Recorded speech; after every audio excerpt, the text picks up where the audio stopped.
હર મહાદેવ।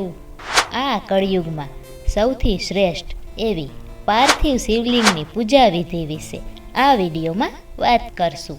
તો વિડીયાને લાઈક કરો, શેર કરો અને ચેનલને સબસ્ક્રાઈબ કરો। સૌથી શ્રેષ્ઠ જો કોઈ શિવલિંગ હોય તો એ છે પાર્થિવ શિવલિંગ। આ પાર્થિવ શિવલિંગ બનાવવા માટે કેવી માટી જોઈએ, કયા વર્ણના લોકોએ કેવા કલરની માટી લેવી તે પણ શિવ પુરાણમાં કહેવામાં આવ્યું છે। અને આ શિવલિંગ કેવી રીતે બનાવવી, કેવડી બનાવવી। પાર્થિવ શિવલિંગ માટે જો તમને મંત્ર ન આવડતો હોય, કાંઈ વિધિ વિધાન ન આવડતું હોય તો તે માટેના 8 નામો શિવ પુરાણમાં કહેવામાં આવ્યા છે। એ 8 નામ લઈને તમે પાર્થિવ શિવલિંગ બનાવી શકો છો। પાર્થિવ શિવલિંગના અભિષેક માટે કયો શ્લોક બોલવો અને ત્યારબાદ તેનું વિસર્જન કેવી રીતે કરવું તે બધું આપણે આ વિડીયોમાં જાણશું। તો વિડીયોમાં બન્યા રહેજો। આ પાર્થિવ શિવલિંગનો મતલબ પૃથ્વી સાથે જોડાયેલું। પૃથ્વી ઉપર પૃથ્વી તત્વની પૂજા એટલે પાર્થિવ શિવલિંગની પૂજા। પાર્થિવ શિવલિંગ કેવી રીતે બનાવવી જોઈએ? પાર્થિવ શિવલિંગ બનાવવા માટે વિશુદ્ધ માટી જોઈએ। શુદ્ધ માટીથી જ પાર્થિવ શિવલિંગ બનાવી શકાય। તેમાં ગમે તે માટી ન ચાલે, તેમાં નદીના કિનારેથી અથવા તો તળાવના કિનારેથી અને અથવા તો કૂવાના કિનારેથી થોડુંક ખોદીને પછી શુદ્ધ માટી લેવામાં આવે છે। તેમાં બધા માટે અલગ અલગ માટી હોય છે।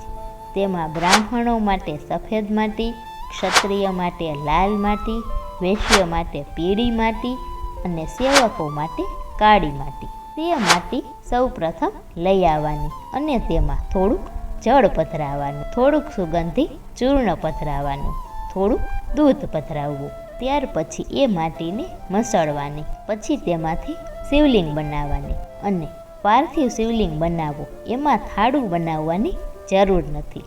4 આંગળની ઊભી ખાલી શિવલિંગ બનાવવાની। અને ત્યારે કોઈ મંત્ર ન આવડતો હોય, વિધિ વિધાન ન આવડતું હોય અને બ્રાહ્મણો પણ ન હોય તો આ 8 નામ સાથે પાર્થિવ શિવલિંગ બનાવી શકાય। તેમાં સૌ પ્રથમ જ્યારે તમે માટી લ્યો ત્યારે બોલવાનું ઓમ હરાય નમઃ। ત્યારબાદ જ્યારે લિંગનું નિર્માણ કરો ત્યારનો મંત્ર છે ઓમ મહેશ્વરાય નમઃ। પ્રતિષ્ઠા માટે ઓમ સંભવે નમઃ એમ બોલીને પ્રતિષ્ઠા કરવાની। ત્યારબાદ આવાહન એટલે કે શિવલિંગમાં ભગવાન શિવને કેમ બોલાવવા તો તે માટે મંત્ર છે ઓમ શૂલપાણે નમઃ। અભિષેક માટેનો મંત્ર છે ઓમ પિનાકધૃષે નમઃ। તેમ બોલીને અભિષેક કરવાનો। પૂજાનો મંત્ર ન આવડતો હોય, થાળ કયો બોલવો હોય એ ખ્યાલ ન હોય તો ઓમ શિવાય નમઃ એમ બોલીને થાળ લગાવવો। અને ક્ષમાપન માટે ઓમ પશુપતે નમઃ તેમ બોલીને ક્ષમા યાચના કરવી। અને છેલ્લે વિસર્જનનો મંત્ર ન આવડતો હોય તો ઓમ મહાદેવાય નમઃ એમ બોલીને આ પાર્થિવ શિવલિંગનું વિસર્જન કરવું। પાર્થિવ શિવલિંગ બનાવવો તો દરરોજ તેનો અભિષેક કરવો જરૂરી છે અને અભિષેક કરી ત્યારબાદ બેલવાપત્ર ચડાવવો જોઈએ। આ પાર્થિવ શિવલિંગનું રવિવારના દિવસે પંચગવ્યથી અભિષેક કરવો જોઈએ। આ પાર્થિવ શિવલિંગનો જો તમે રવિવારના દિવસે પંચગવ્યથી અભિષેક કરો તો તમારે બીજી વખત જન્મ લેવો પડતો નથી। આ પંચગવ્ય એટલે શું?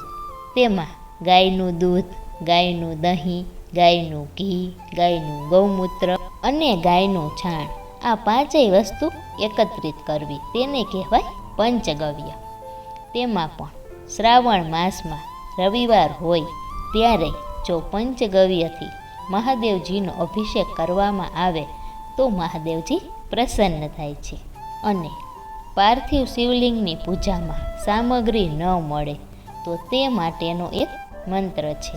આ મંત્ર 16 વખત બોલીને જળ પધરાવવું અને એ મંત્ર છે ભવાય ભવ નાશાય મહાદેવાય ધીમહિ ઉગ્રાય ઉગ્ર નાશાય સર્વાય શશી મૌલિની। આ મંત્ર 16 વખત બોલીને પાર્થિવ શિવલિંગ ઉપર જળ અભિષેક કરવો જોઈએ અને પાર્થિવ શિવલિંગનું દરરોજ વિસર્જન કરવું જોઈએ. તેને જળમાં જ પ્રવાહિત કરવા જોઈએ અને સૂર્યાસ્ત ન થાય એ પહેલાં પાર્થિવ શિવલિંગનું વિસર્જન કરવું જરૂરી છે. આ મુજબ પાર્થિવ શિવલિંગની પૂજા કરશો તો મહાદેવજી અચૂક પ્રસન્ન થશે. તો આ જોયો આપણે પાર્થિવ શિવલિંગનો મહિમા. હર હર મહાદેવ.